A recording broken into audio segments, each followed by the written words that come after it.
ఊహించండి, ఒక పచ్చని అడవిని ఒక్క నిప్పురవ్వ ఎలా బూడిద కుప్పగా మారుస్తుందో, సరిగ్గా కోపం కూడా మన జీవితాన్ని అలాగే దహించివేస్తుంది. ఒక్క క్షణం, కేవలం ఒక్క క్షణం చాలు. సంవత్సరాల తరబడి మనం నిర్మించుకున్న బంధాలను, సంపాదించుకున్న గౌరవాన్ని, కూడబెట్టిన నమ్మకాన్ని ఆ ఒక్క క్షణపు కోపం బద్దలు కొట్టేస్తుంది. అగ్నిపర్వతం బద్దలైనప్పుడు లావా ఎలాగైతే తన దారిలో ఉన్న సమస్త జీవరాశులను దహించివేస్తుందో, మనిషి లోపల పుట్టే ఈ కోపం కూడా ముందుగా ఆ మనిషినే కాల్చివేస్తుంది. మీ జీవితంలో ఎప్పుడైనా గమనించారా? అనవసరమైన ఆవేశం వల్ల మీరు ఎంతటి విలువైన వ్యక్తులను దూరం చేసుకున్నారో? కోపం తగ్గిన తర్వాత ఛీ, నేను ఎందుకు అంత మాట అన్నాను అని బాధపడి ప్రయోజనం ఏముంటుంది? విసిరిన రాయి, మాట్లాడిన మాట వెనక్కి తీసుకోలేము కదా.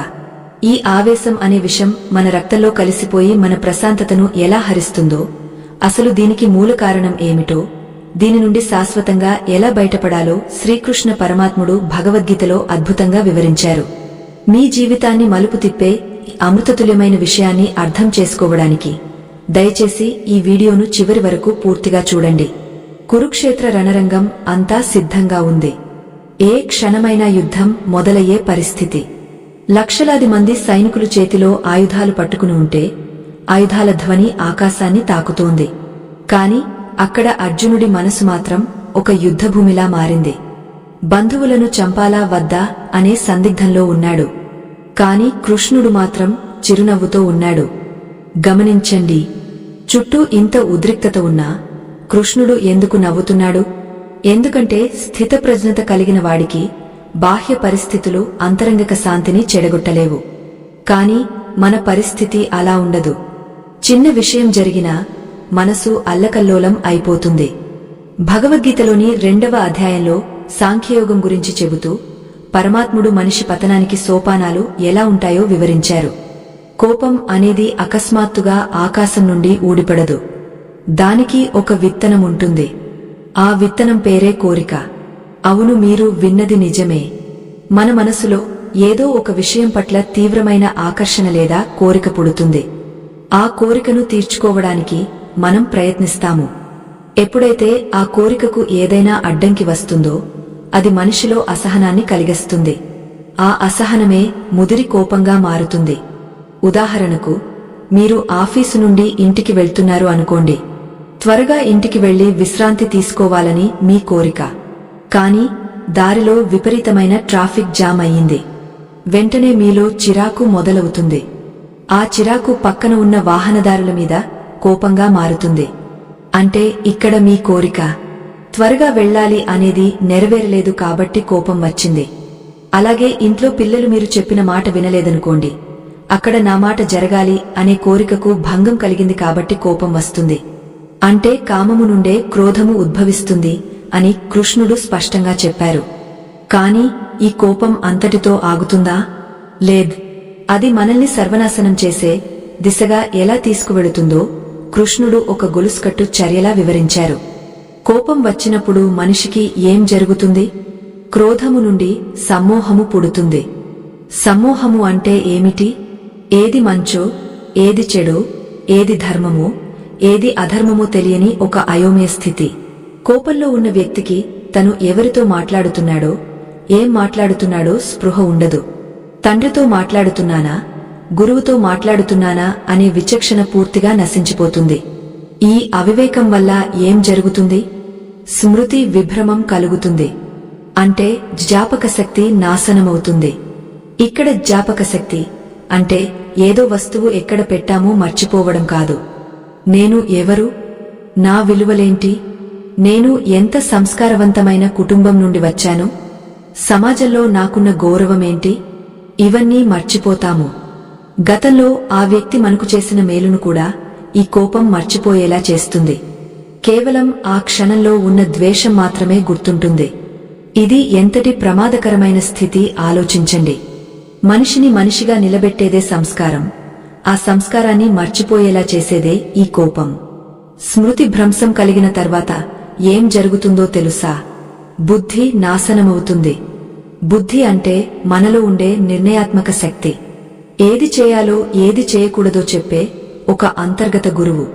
ఎప్పుడైతే కోపం తారాస్థాయికి చేరుకుంటుందో ఆ బుద్ధి పూర్తిగా మొద్దుబారిపోతుంది.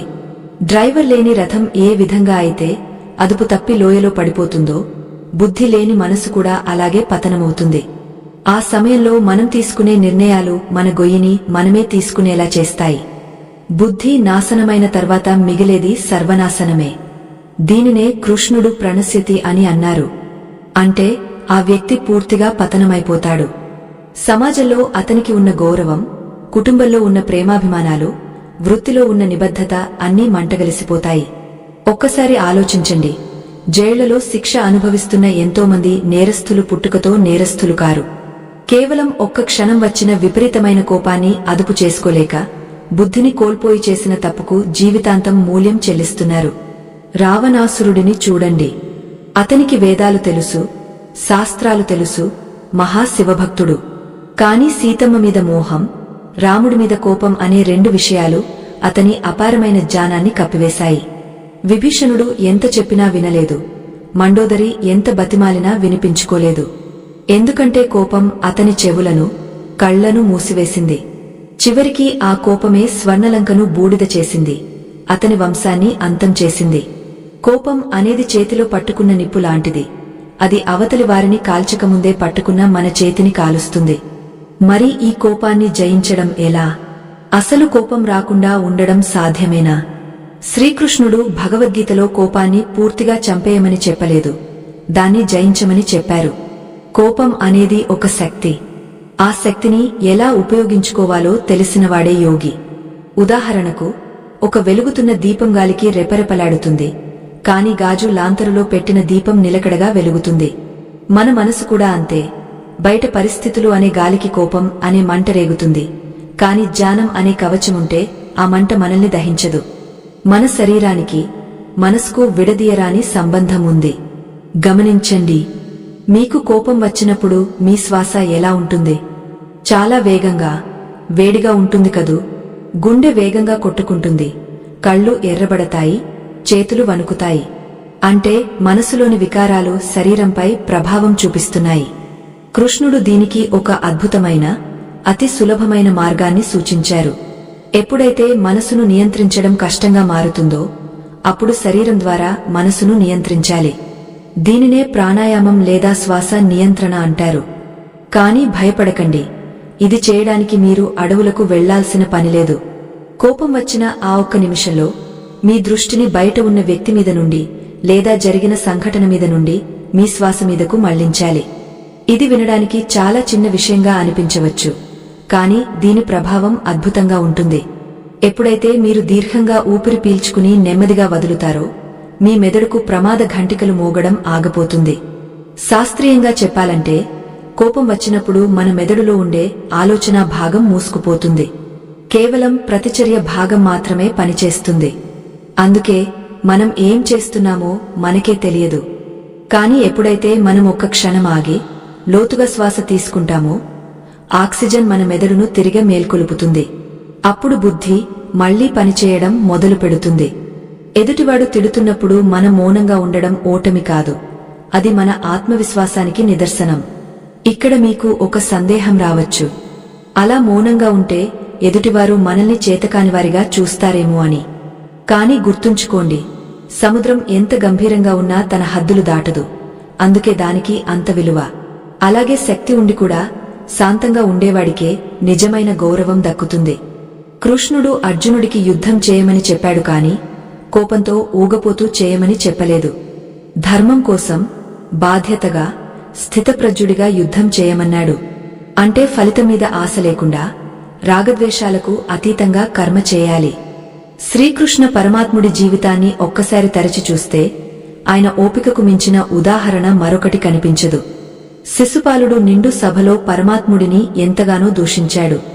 ఒక్కటి కాదు, రెండు కాదు, ఏకంగా 99 తప్పులు చేసేంతవరకు కృష్ణుడు చిరునవ్వుతోనే ఉన్నాడు. ఆ సభలో ఉన్నవారందరికీ రక్తం మరిగిపోతోంది, కాని కృష్ణుడు మాత్రం స్థిరంగా ఉన్నాడు. ఎందుకంటే ఆయనకు తెలుసు, ఆవేశంలో తీసుకునే నిర్ణయం ఎప్పుడూ అనర్థాన్నే తెస్తుంది.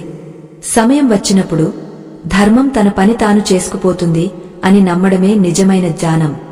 మన నిత్య జీవితంలో కూడా మనల్ని రెచ్చగొట్టేవారు ఎంతోమంది ఉంటారు. మనం ఆఫీసులోనో వ్యాపారంలోనో లేదా బంధువుల మధ్య ఉన్నప్పుడు ఎవరో ఒకరు మనల్ని మాటలతో గాయపరుస్తూనే ఉంటారు. ఆ సమయంలో మనలో అహంకారం పడగ విప్పుతుంది. వాడు నన్ను అంత మాట అంటాడా, నేను ఎవరినో చూపిస్తాను అని మనసు ఉరకలు వేస్తుంది. కాని సరిగ్గా ఆ క్షణంలోనే మనం కృష్ణుడిని గుర్తు చేసుకోవాలి. అవతలి వ్యక్తి అజ్ఞానంతో మాట్లాడుతున్నప్పుడు మనం కూడా అదే స్థాయిలో ప్రతిస్పందిస్తే మనకు వారికి తేడా ఏముంటుంది? బురద మీద రాయి వేస్తే అది తిరిగి మన మీదకే పడుతుంది తప్ప బురదకు పోయేదేమీ ఉండదు. ఈ చిన్న సూత్రం అర్థమైతే సగం కోపం ఆవిరైపోతుంది. ఇక్కడ ఒక ఆసక్తికరమైన విషయాన్ని గమనించండి. మహాభారతంలో ద్రౌపది వస్త్రాపహరణం జరుగుతున్నప్పుడు భీముడు ఆవేశంతో ఊగపోయాడు. కాని ధర్మరాజు మౌనంగా తలదించుకున్నాడు.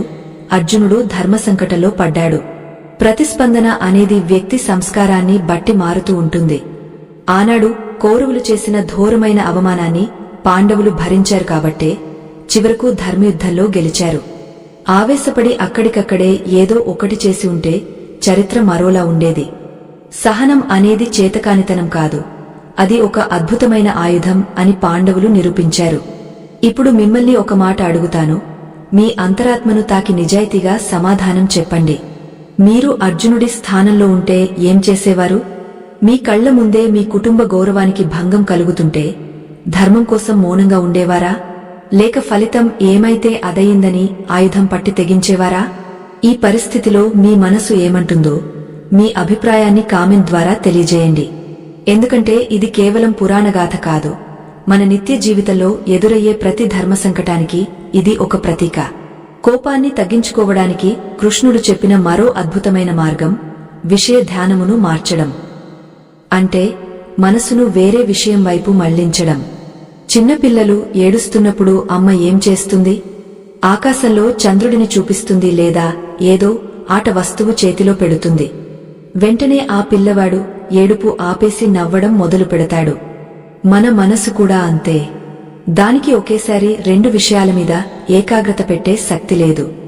కోపం వచ్చినప్పుడు వెంటనే మనకు ఇష్టమైన దైవనామాన్ని స్మరించడం లేదా 1 నుండి 10 వరకు నెమ్మదిగా లెక్కించడం వంటివి చేస్తే మనసు దారి మళ్లుతుంది. దీనినే మనం స్థానచలనం అని కూడా అంటాం. అంటే గొడవ జరుగుతున్న ప్రదేశం నుండి పక్కకు వెళ్లిపోవడం. భార్యాభర్తల మధ్య గొడవ జరుగుతున్నప్పుడు ఎవరో ఒకరు మౌనంగా అక్కడి నుండి పక్క గదిలోకి వెళ్లిపోవడం లేదా బయటకు వెళ్లి కాసేపు నడిచి రావడం వల్ల ఎంతటి పెద్ద ప్రమాదాలైనా తప్పుతాయి. ఆవేశంలో ఉన్నప్పుడు మెదడులో రసాయన చర్యలు జరుగుతాయి. అవి చల్లబడటానికి కనీసం 20 నిమిషాల సమయం పడుతుంది. ఆ సమయం మనం మనసుకు ఇవ్వగలిగితే ఆ తర్వాత మనమే నవ్వుకుంటాం, దేనికోసం నేను అంతగా ఆవేశపడ్డాను అని.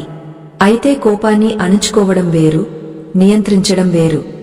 బలవంతంగా అణుచుకున్న కోపం ఎప్పుడో ఒకప్పుడు జ్వాలాముఖిలా బద్దలవుతుంది. అందుకే కోపాన్ని అర్థం చేసుకోవాలి.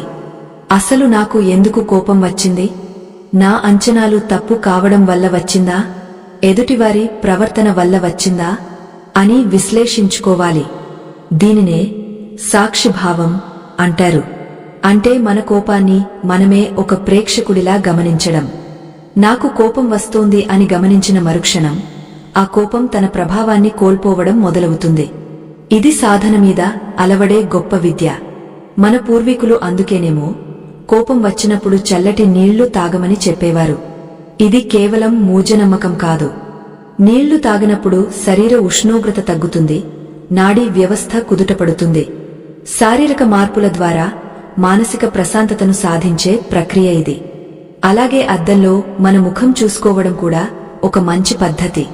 కోపంలో ఉన్నప్పుడు మన ముఖం ఎంత వికారంగా మారుతుందో చూస్తే మనకే భయం వేస్తుంది. ఆ వికారాన్ని చూడలేక వెంటనే నవ్వు తెచ్చుకోవడానికి ప్రయత్నిస్తాం. ఇవన్నీ చిన్న చిన్న చిట్కాల్లా కనిపించినా గీతాచార్యుడు చెప్పిన మనోనిగ్రహంలో భాగమే. మరొక ముఖ్యమైన విషయమేమిటంటే మనం ఎవరితో సహవాసం చేస్తున్నాం అనేది. నిత్యం కోపగించుకునే వారి మధ్య ఉంటే మనకు కూడా అదే అలవాటు అవుతుంది. శాంత స్వభావం కలిగిన వారి మధ్య సాత్వికమైన వాతావరణంలో ఉంటే మనసు ప్రశాంతంగా ఉంటుంది. దుర్యోధనుడి సహవాసం కర్ణుడిని కూడా అహంకారిగా మార్చింది. అదే పాండవులు కృష్ణుడి సాన్నిధ్యంలో ఉండటం వల్ల ఎన్ని కష్టాలు వచ్చినా ధర్మాన్ని తప్పలేదు. అందుకే సత్సంగం అనేది చాలా ముఖ్యం. మంచి మాటలు వినడం, మంచి పుస్తకాలు చదవడం మనసులోని కల్మషాన్ని కడిగివేస్తుంది.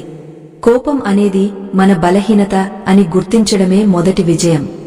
చాలామంది కోపాన్ని తమ బలమని, తమ పౌరుషమని అనుకుంటారు.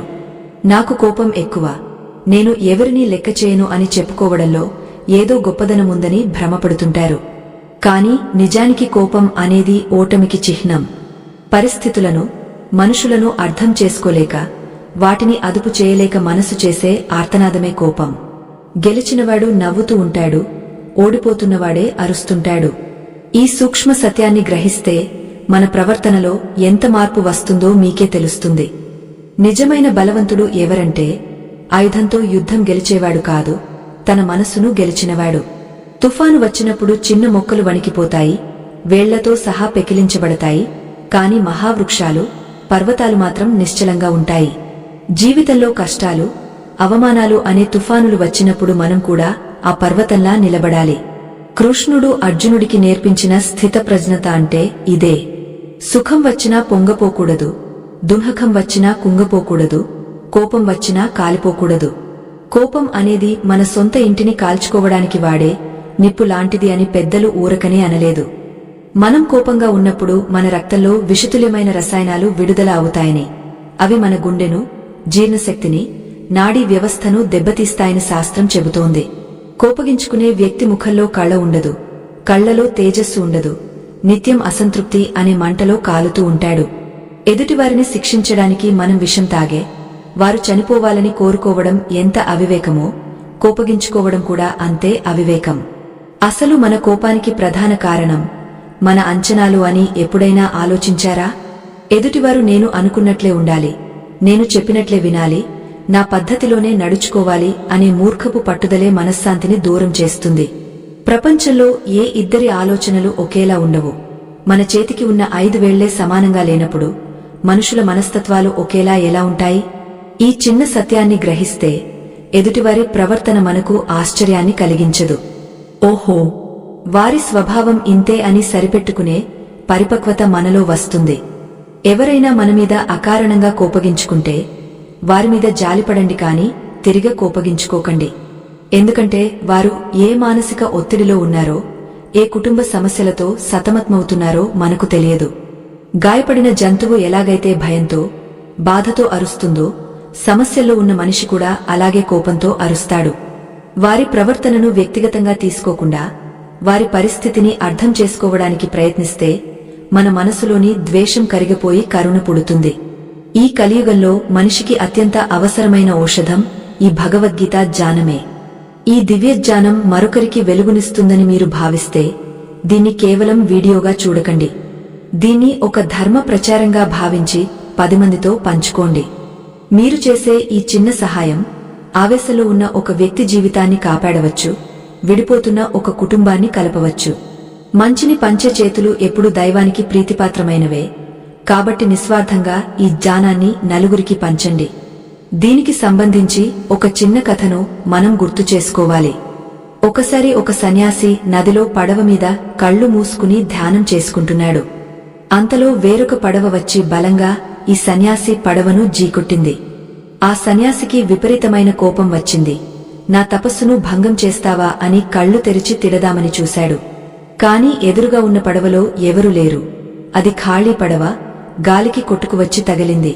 అంతే, క్షణంలో అతని కోపం మాయమైపోయింది. ఇక్కడ గమనించాల్సిన సూక్ష్మ విషయమేమిటంటే పడవ తగలడం వల్ల కోపం రాలేదు, అది చేసింది ఒక మనిషి అని, అతను కావాలని చేశాడని అనుకోవడం వల్లే కోపం వచ్చింది. మన జీవితంలో మనల్ని ఇబ్బంది పెట్టే మనుషులు కూడా ఆ ఖాళీ పడవ లాంటివారే. వారిని వారి వారి కర్మలు, పెరిగిన వాతావరణం, వారి అజ్ఞానం నడిపిస్తున్నాయి తప్ప వారు కావాలని చేయడం లేదు. ఈ సృష్టిలో ప్రతిదీ దైవాజ్ఞ ప్రకారమే జరుగుతోంది అనుకున్నప్పుడు ఇక ఎవరిమీద కోపం వస్తుంది? అందరిలోనూ ఆ పరమాత్ముడిని చూడగలిగిన నాడు మన మనసులో శత్రుభావన సమసిపోతుంది. ఇదే గీతలో కృష్ణుడు చెప్పిన సమత్వయోగం. కురుక్షేత్ర యుద్ధం కేవలం ద్వాపర యుగంలో హస్తినాపురంలో జరిగింది కాదు, మన ప్రతి ఒక్కరి హృదయంలో అనుక్షణం జరుగుతూనే ఉంది. మంచి ఆలోచనలకు, చెడు ఆలోచనలకు మధ్య జరిగే నిరంతర పోరాటమే ఈ యుద్ధం. కోపం అనేది మనలోని కౌరవ సైన్యమైతే సహనం అనేది పాండవ సైన్యం. కృష్ణుడు అనే విచక్షణ మన వైపు ఉంటే విజయం తథ్యం. ధ్యానం అనేది మనసుకు కవచం లాంటిది. రోజుకు కనీసం 10 నిమిషాలు మన అంతరంగంతో మనం గడపాలి. బాహ్య ప్రపంచం యొక్క శబ్దాలను ఆపేసి మన లోపల ఉన్న నిశ్శబ్దాన్ని వినడానికి ప్రయత్నించాలి. ఆ నిశ్శబ్దంలోనే అద్భుతమైన శక్తి దాగ ఉంది. సముద్రం ఉపరితలం మీద అలలు ఎగసిపడుతూ ఉంటాయి, కానీ లోపల ప్రశాంతంగా ఉంటుంది. ధ్యానం ద్వారా మనం ఆ లోతుల్లోకి ప్రయాణించగలం. అక్కడ కోపానికి చోటు ఉండదు, కేవలం ఆనందం మాత్రమే మిగిలి ఉంటుంది. అయితే చాలామందికి ఒక సందేహం ఉంటుంది. స్వామీ, మాకు ధ్యానం చేయడానికి సమయం లేదు, కుదరడం లేదు, మాకు ఇంకా సులభమైన మార్గాలు లేవా అని. ఖచ్చితంగా ఉన్నాయి. మన నిత్య జీవితంలో మనం తినే ఆహారం ద్వారా, మనం పడుకునే నిద్ర ద్వారా కూడా కోపాన్ని జయించవచ్చు. సాత్విక ఆహారం మనసును ఎలా మారుస్తుందో, నిద్రలేమి కోపాన్ని ఎలా పెంచుతుందో, వాటిని ఎలా సరిదిద్దుకోవాలో రాబోయే భాగంలో సవివరంగా తెలుసుకుందాం. ఆహారం అనేది కేవలం ఆకలి తీర్చే సాధనం మాత్రమే కాదు, మనసును నిర్మించే ముడిసరుకు అని మన పెద్దలు ఏనాడో చెప్పారు. అందుకే తిన్నది కక్కితే రోగం, ఉంచుకుంటే భోగం, జీర్ణమైతే బలం అని సామెత ఉంది. మనం తీసుకునే ఆహారంలోని గుణమే మన ఆలోచనల్లో ప్రతిబింబిస్తుంది. శ్రీకృష్ణుడు గీతలో ఆహారాన్ని 3 రకాలుగా విభజించారు. అందులో రాజసిక ఆహారం కోపాన్ని పెంచుతుంది. కారంగా, పుల్లగా, మసాలాలు ఎక్కువగా ఉండే ఆహారాన్ని తీసుకోవడం వల్ల రక్తపోటు పెరిగి మనసు నిలకడ కోల్పోతుంది. అలాగే సాత్విక ఆహారమైన పండ్లు, పాలు, నెయ్యి, తాజా కూరగాయలు వంటివి మనసును ప్రశాంతంగా ఉంచుతాయి. మీరు గమనించండి, సింహం మాంసాహారం తింటుంది కాబట్టి అది ఎప్పుడూ ఆవేశంగా ఉంటుంది. అదే ఏనుగు శాకాహారం తింటుంది కాబట్టి అంత బలమున్నా శాంతంగా ఉంటుంది. మనం తినే తిండి మన రక్తంలో కలిసి మెదడుకు చేరి అక్కడ ఆలోచనలుగా మారుతుంది. అందుకే కోపాన్ని తగ్గించుకోవాలనుకునేవారు ముందుగా తమ వంటగదిలో మార్పులు చేసుకోవాలి. నిద్ర కూడా మన ప్రశాంతతలో కీలక పాత్ర పోషిస్తుంది. శరీరం అలసిపోయినప్పుడు మనసు బలహీనపడుతుంది. ఆ సమయంలో చిన్న మాట కూడా పెద్ద గొడవకు దారితీసే అవకాశం ఉంటుంది. సరైన నిద్ర లేకపోవడం వల్ల మెదడులో సహనానికి సంబంధించిన నాడులు దెబ్బతింటాయి. తద్వారా విచక్షణ కోల్పోతాము. రాత్రిపూట అనవసరంగా మేల్కొని ఉండటం, ఉదయం ఆలస్యంగా లేవడం మన జీవగడియారాన్ని తలకిందులు చేస్తుంది. దీనివల్ల కారణం లేకుండానే చిరాకు, అసహనం మనల్ని ఆవహిస్తాయి. ఇక్కడ ఒక్క క్షణం ఆగండి. మన సనాతన ధర్మం అందించిన ఇటువంటి అద్భుతమైన జ్ఞానాన్ని ఈనాటి తరానికి అందించడానికి మా బృందం అహర్నిశలు శ్రమిస్తోంది. ఈ ధర్మరక్షణ యజ్ఞంలో మీరు కూడా భాగస్వాములు కావాలనుకుంటే ఇప్పుడు మీ మొబైల్ స్క్రీన్ మీద కనిపిస్తున్న స్కానర్ను స్కాన్ చేసి మీ శక్తి మేరకు తోడ్పాటును అందించండి. ఉడతా భక్తిగా మీరు చేసే చిన్న సహాయం కూడా ధర్మ సంస్థాపనలో ఒక ఇటుక రాయిగా నిలుస్తుంది. భావితరాలకు ఈ జ్ఞాన సంపదను అందించడానికి ఊపిరిపోస్తుంది. ప్రకృతి మనిషికి దొరికిన మొదటి గురువు.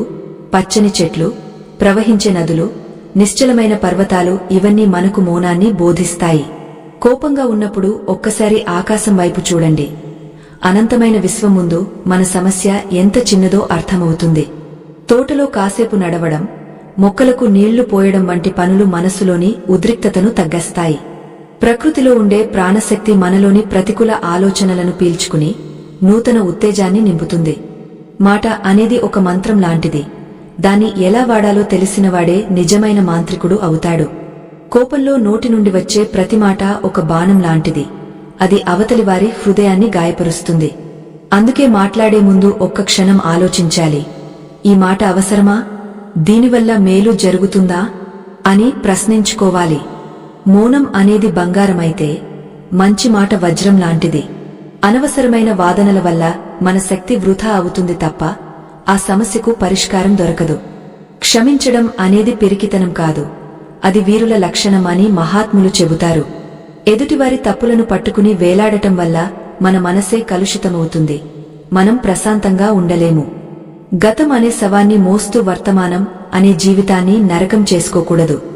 క్షమాగుణం ఉన్నవాడికి ఈ ప్రపంచంలో శత్రువులు ఉండరు. క్షమయా ధరిత్రి అంటారు. అంటే భూదేవికి ఉన్నంత ఓర్పు మనకు ఉండాలి. వారు చేసింది తప్పు అని తెలిసినా వారి కర్మకు వారిని వదిలేసి మనం ప్రశాంతంగా ఉండటమే నిజమైన విజయం. కోపాన్ని జయించడానికి కృష్ణుడు చెప్పిన మరో రహస్యం నిష్కామ కర్మ. అంటే మనం చేసే పనిలో ఫలితాన్ని ఆశించకపోవడం. మనం ఒక సహాయం చేసినప్పుడు ఎదుటివారు తిరిగా కృతజ్ఞత చూపాలని కోరుకుంటాం. వారు చూపనప్పుడు కోపం వస్తుంది. కాని నా బాధ్యత నేను నెరవేర్చాను, ఫలితం దైవాధీనం అని భావిస్తే ఇక దున్హకానికి, కోపానికి చోటు ఎక్కడుంటుంది? అహంకారం అనే మహమ్మారి మన హృదయంలో తిష్ట వేసుకుని కూర్చున్నంతకాలం కోపం మనల్ని వదిలిపెట్టదు. ఎవరైనా నన్ను తక్కువ చేసి మాట్లాడినా, నా మాటను గౌరవించకపోయినా వెంటనే పడగ విప్పేది ఈ అహంకారమే. నేను, నాది, నా గొప్పతనం అనే భావనలు ఎంత బలంగా ఉంటే కోపం అంత తీవ్రంగా వస్తుంది. అందుకే భగవద్గీతలో శ్రీకృష్ణుడు నిర్మమో నిరహంకారః అని చెప్పారు. అంటే మమకారం, అహంకారం లేనివాడే నిజమైన శాంతిని పొందగలడు అని అర్థం. మనం మన గురించి మనం గొప్పగా ఊహించుకోవడం మానేస్తే ఇతరులు మనల్ని విమర్శించినా అది మనకు పెద్దగా అనిపించదు. దీనికి సంబంధించి ఒక అద్భుతమైన ఉదాహరణను మనం పరిశీలించవచ్చు. ఒక గురువుగారు తన శిష్యులతో ఒక చిన్న ప్రయోగం చేయించారు. ఎవరైతే మీమీద కోపంగా ఉన్నారో లేదా మీరు ఎవరి మీదైతే ద్వేషం పెంచుకున్నారో వారి పేర్లు రాసిన బంగాళాదుంపలను ఒక సంచిలో వేసుకుని ఆ సంచిని ఎక్కడికి వెళ్లినా మీతో పాటే మోసుకెళ్లమని చెప్పారు. మొదట్లో శిష్యులకు ఇది వింతగా అనిపించినా గురువుగారి ఆజ్ఞ కాబట్టి పాటించారు. ఒకరోజు గడిచింది, 2 రోజులు గడిచాయి. ఆ సంచి బరువుగా అనిపించడం మొదలైంది. కొన్ని రోజులకు ఆ సంచిలో ఉన్న దుంపలు కుళ్లిపోయి దుర్వాసన రావడం మొదలైంది. ఆ వాసన భరించలేక, ఆ బరువు మోయలేక శిష్యులు గురువుగారి దగ్గరకు వెళ్లి, స్వామి, మేము ఇక వీటిని మోయలేము, దయచేసి మమ్మల్ని ఈ శిక్ష నుండి విముక్తులను చేయండి అని వేడుకున్నారు. అప్పుడు గురువుగారు చిరునవ్వుతో, కేవలం కొన్ని కుళ్లిన దుంపలనే మీరు భరించలేకపోతున్నారు కదా, మరి సంవత్సరాల తరబడి మీ హృదయంలో ఇతరుల మీద ద్వేషం అనే కుళ్లిన భావాలను ఎలా మోస్తున్నారు అని ప్రశ్నించారు. ఆ ప్రశ్నకు శిష్యుల కళ్ళు తెరుచుకున్నాయి. నిజమే కదా, మనం ఎవరిమీదో కోపాన్ని పెంచుకుని దాన్ని మన గుండెల్లో దాచుకోవడం వల్ల మనశ్శాంతిని కోల్పోయేది మనమే. ఆ కుళ్ళిన ఆలోచనల వల్ల మన మనసు కలుషితమవుతుంది, మన ఆరోగ్యం దెబ్బతింటుంది. ఎదుటివారి మీద పగ సాధించాలనే తపనలో మన ఆనందాన్ని బలి చేసుకుంటున్నాము. ఈ చిన్న కథలోని నీతిని గ్రహిస్తే మన మనసులోని బరువును దించుకోవడానికి ఎంతో సమయం పట్టదు.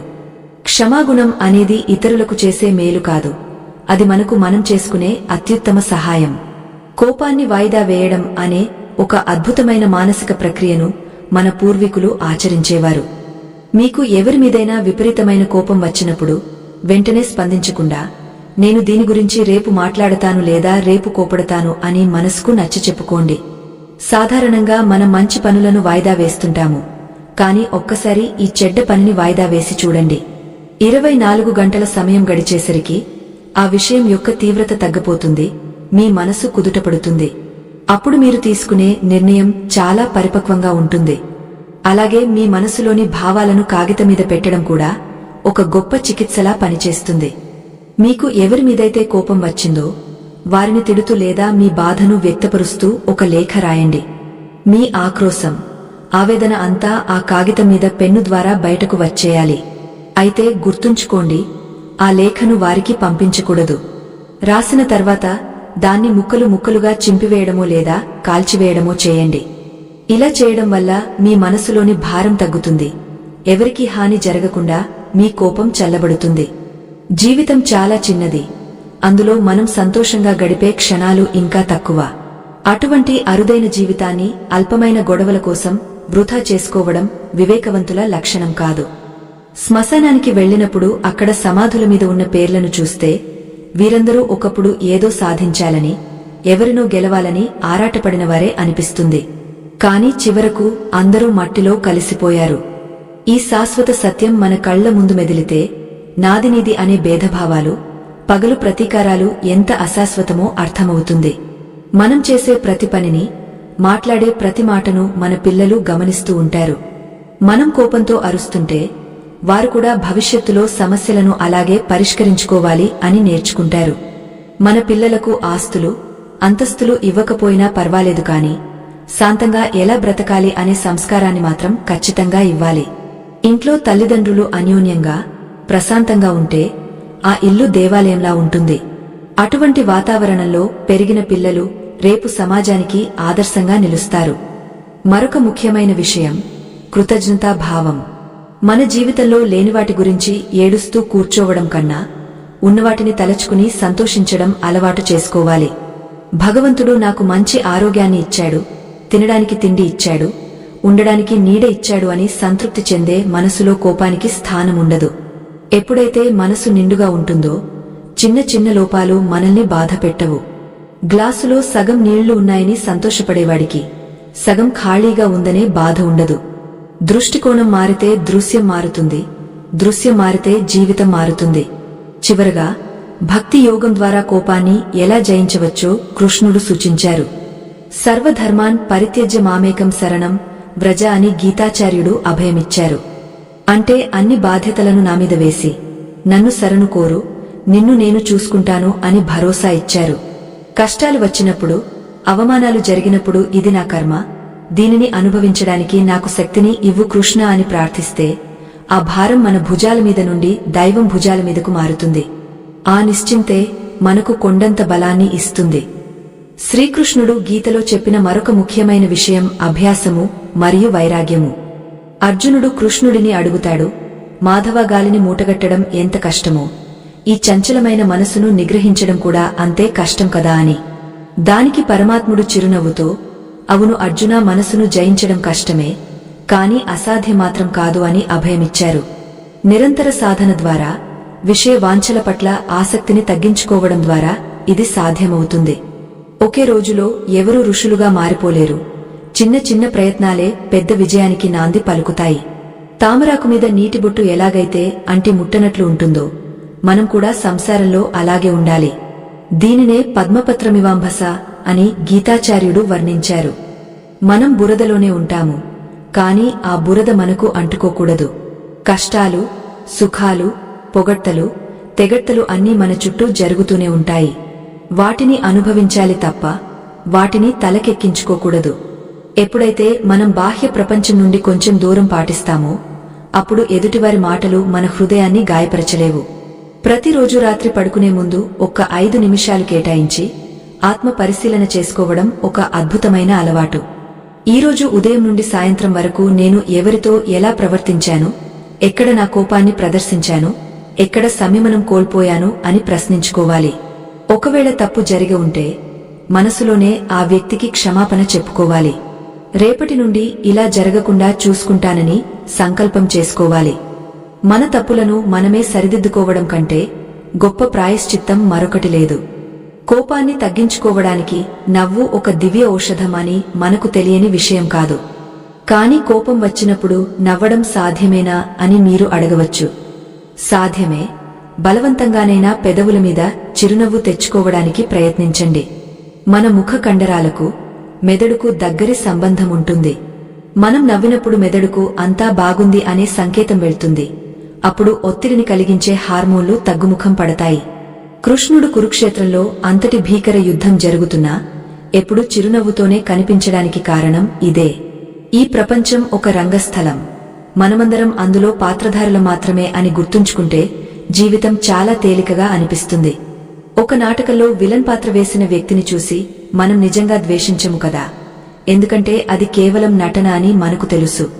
అలాగే నిజ జీవితంలో మనల్ని ఇబ్బంది పెట్టేవారు కూడా ఆ భగవంతుడి నాటకంలో ఒక పాత్ర పోషిస్తున్నారని భావించండి. ఈ దృక్పథం అలవరుచుకుంటే శత్రువుల మీద కూడా ప్రేమ పుడుతుంది తప్ప కోపం రాదు. అంతా ఆ జగన్నాటక సూత్రధారి ఇష్టప్రకారమే జరుగుతోందని నమ్మిన నాడు మనసు నిశ్చలంగా మారుతుంది. ఒక చిన్న దీపం గదిలో ఉన్న చీకటిని పారద్రోలినట్లు జ్ఞానం అనే చిన్న వెలుగు మనసులోని అజ్ఞానాన్ని పోగొడుతుంది. కోపం అనేది చీకటి లాంటిది. దానికి సొంత అస్తిత్వం లేదు, వెలుగు లేకపోవడమే చీకటి. అలాగే మనసులో ప్రేమ, కరుణ, సహనం అనే వెలుగులు లేనప్పుడే కోపం అనే చీకటి ఆవహిస్తుంది. కాబట్టి మనం చేయాల్సింది కోపంతో యుద్ధం చేయడం కాదు, మనలో ఉన్న ప్రేమను, సహనాన్ని పెంచుకోవడం. ఎప్పుడైతే మన హృదయం ప్రేమతో నిండిపోతుందో అక్కడ కోపానికి చోటు దొరకదు. శ్రీకృష్ణ పరమాత్ముడు భగవద్గీత చివరలో సర్వధర్మాన్ పరిత్యజ్య అని చెప్పినట్లుగా మనం మన అహంకారాన్ని, కోపాన్ని ఆ పరమాత్ముడి పాదాల చెంత వదిలేయాలి. జ్ఞానాగ్ని సమస్త కర్మలను భస్మం చేస్తుంది అని కృష్ణుడు చెప్పినట్లు ఈ గీతా జ్ఞానం మనలోని అజ్ఞానం అనే కోపాన్ని భస్మం చేయాలి. అర్జునుడు గీత విన్న తర్వాత యుద్ధం చేశాడు, కాని ఆవేశంతో కాదు, బాధ్యతతో చేశాడు. రాగద్వేషాలకు అతీతంగా కేవలం ధర్మం కోసం మాత్రమే ఆయుధం పట్టాడు. మనం కూడా మన జీవిత పోరాటంలో కోపాన్ని విడిచిపెట్టి బాధ్యత అనే ఆయుధాన్ని ధరించాలి. ఇది ఒక్క రోజులో వచ్చే మార్పు కాదు, దీనికి నిరంతర సాధన అవసరం. ఒక మురికి బట్టను శుభ్రం చేయడానికి సబ్బు, నీళ్లు, సమయం ఎలా అవసరమో మనసును శుభ్రం చేసుకోవడానికి సత్సంగం, సాధన, సహనం అంతే అవసరం.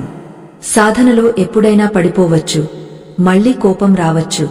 కాని పడిపోవడం తప్పు కాదు, పడినా లేవకపోవడమే తప్పు. మళ్లీ మళ్లీ ప్రయత్నించాలి, మనసును మళ్లీ మళ్లీ దారిలో పెట్టాలి.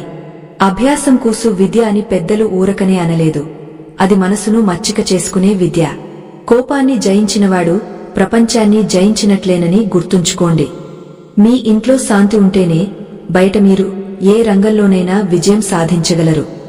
ఈరోజు సాయంత్రం మీరు ఇంటికి వెళ్లేసరికి ఎన్ని ఒత్తిళ్లు ఉన్నా చిరునవ్వుతో మీ కుటుంబ సభ్యులను పలకరించండి. ఆ చిన్న మార్పు మీ ఇంట్లో ఎంత అద్భుతమైన వాతావరణాన్ని సృష్టిస్తుందో మీరే గమనిస్తారు. ప్రశాంతమైన మనసుతో తీసుకున్న నిర్ణయాలు ఎప్పుడూ అద్భుతమైన ఫలితాలనే ఇస్తాయి. శాంతి అనేది బయట ఎక్కడో దొరికే వస్తువు కాదు, అది మీ అంతరంగంలోనే ఉంది. మన సనాతన ధర్మం యొక్క గొప్పతనాన్ని, ఇటువంటి అద్భుతమైన జీవన సూత్రాలను ప్రపంచానికి చాటి చెప్పే ఈ మహత్తర కార్యంలో మాకు మీ సహాయ సహకారాలు అత్యంత అవసరం. తెరపై కనిపిస్తున్న స్కానర్ ద్వారా మీరు అందించే చిన్న మొత్తం కూడా ధర్మరక్షణకు పెద్ద ఆయుధమవుతుంది. ఈ జ్ఞాన యజ్ఞం నిర్విఘ్నంగా సాగడానికి, భావితరాలకు ఈ సంపదను అందించడానికి మీ వంతు బాధ్యతగా తోడ్పాటును అందిస్తారని మనస్ఫూర్తిగా కోరుకుంటున్నాము. ధర్మో రక్షతి రక్షితః అని నమ్మే ప్రతి ఒక్కరూ ఈ యజ్ఞంలో సమిధలు కావాలి. ఎవరైతే తన కోపాన్ని అదుపులో ఉంచుకుంటారో వారి ఆయుష్షు పెరుగుతుంది, ఆరోగ్యం బాగుంటుంది, లక్ష్మీదేవి వారి ఇంట్లో స్థిర నివాసం ఉంటుంది. కోపిష్టి వాడిని చూసి లక్ష్మి కూడా భయపడి పారిపోతుంది అని శాస్త్రం చెబుతోంది. కాబట్టి సంపద కావాలన్నా, సంతోషం కావాలన్నా, ఆరోగ్యం కావాలన్నా శాంతమే శరణ్యం. ఒక దీపం మరో దీపాన్ని వెలిగించినట్లు మీ శాంత స్వభావం మీ చుట్టూ ఉన్నవారిలో కూడా మార్పును తీసుకువస్తుంది. మీరు మారితే మీ ఇల్లు మారుతుంది, ఇల్లు మారితే సమాజం మారుతుంది. ఈ వీడియోలో చెప్పిన అన్ని విషయాలను ఒక్కసారే పాటించలేకపోవచ్చు, కాని కనీసం కోపం వచ్చినప్పుడు దీర్ఘశ్వాస తీసుకోవడం లేదా మౌనంగా ఉండడం అనే ఒక్క సూత్రాన్ని రేపటి నుండి ఆచరించండి. 1000 మైళ్ల ప్రయాణమైన ఒక్క అడుగుతోనే మొదలవుతుంది. ఆ ఒక్క అడుగు ఈరోజే వేయండి. మీ ప్రయత్నం లోపల ఉంటే ఆ పరమాత్ముడి అనుగ్రహం తప్పకుండా తోడవుతుంది. మనసును కృష్ణుడికి అర్పించిన వాడికి చింత ఉండదు, చింత లేని వాడికి కోపం రాదు. చివరిగా ఒక్క మాట, మనం ఈ లోకం నుండి తీసుకువెళ్లేది ఏమీ లేదు, ఇచ్చి వెళ్లేది జ్ఞాపకాలు మాత్రమే. అందరి హృదయాల్లో ఒక మంచివాడిగా, శాంతమూర్తిగా గుర్తుండిపోవాలా లేక ఎప్పుడు అరుస్తూ ఉండే కోపిష్టిగా గుర్తుండిపోవాలా అనేది పూర్తిగా మీ చేతుల్లోనే ఉంది. కృష్ణుడు చూపిన బాటలో నడిస్తే గమ్యం ఎప్పుడూ ఆనందమే. ఆ గీతాచార్యుడి ఆశీస్సులు మనందరిపై ఎల్లప్పుడూ ఉండాలని కోరుకుంటూ ప్రశాంతమైన జీవితం వైపు అడుగులు వేద్దాం. శాంతి లేనిదే సుఖం లేదు, సుఖం లేనిదే మోక్షం లేదు. కోపాన్ని జయించడం అంటే మిమ్మల్ని మీరు గెలవడమే. ఈ ప్రయాణం ఇక్కడితో ఆగపోకూడదు. మన కర్మలు మన జీవితాన్ని ఎలా నిర్దేశిస్తాయో, కర్మబంధాల నుండి ఎలా విముక్తి పొందాలో తెలుసుకోవడానికి మా ఛానల్లో రాబోయే కర్మ సిద్ధాంతం గురించిన ప్రత్యేక వీడియోను తప్పక చూడండి.